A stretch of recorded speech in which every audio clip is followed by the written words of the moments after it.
আসসালামু আলাইকুম দর্শক, আমাদের 170% জলকরের একটি পুকুরের জন্য আমাদের 70% জলকরের একটি পুকুরে পাবদা মাছের পোনা চাপে রাখছিলাম। এই যে এটা পুকুর, এই পুকুরে আমরা পাবদা মাছের পোনা চাপে রাখছিলাম আমাদের 170% জলকরের পুকুরের জন্য, যে পুকুরে আমরা কালকে রুই মাছের পোনা ছাড়ছি।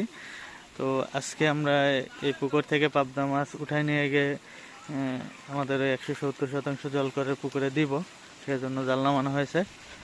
দেখুন পাবদা মাছের সাইজ কয়টাতে কেজি হবে এটা যখন মাপবো তখন বলা যাবে, এখনো বলতে পারতেছি না টোটাল যে আসলে কয়টায় কেজি হতে পারে। তো আমরা যেহেতু চাপে রাখছিলাম, প্রচুর পরিমাণে মাছ ছিল এখানে, সেই কারণে চাপে থাকার কারণে খুব একটা বড় হয়নি।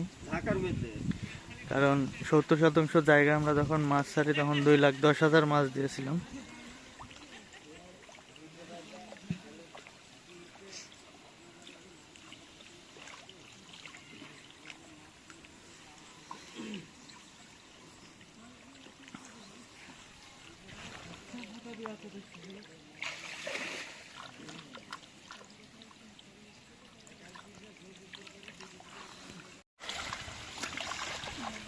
দর্শক, এই যে এইগুলা পাবদার সাইজ।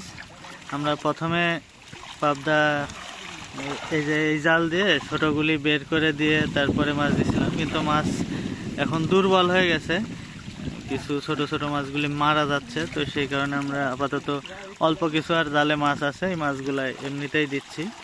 আর এতক্ষণ এই যে এই জাল দিয়ে ছোট সাইজগুলি বের করে যেগুলি মাথা মাছ এগুলো দিচ্ছিলাম, মানে পিন মাছগুলা এই জালের পাশ দিয়ে যেগুলি বের হয়ে যাচ্ছিল সেগুলি বের হচ্ছিল, কিন্তু মাছ দুর্বল হওয়ার কারণে এখন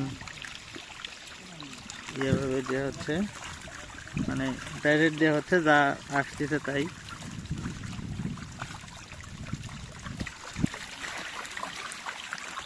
আর আমাদের মাছ এখনো কাউন্ট করা হয়নি যে কত পিসে কেজি হবে, এমনিতে দিচ্ছি আমরা, পরবর্তীতে শেষের দিকে কাউন্ট করে দিব যে আসলে কয়টাই কেজি হলো।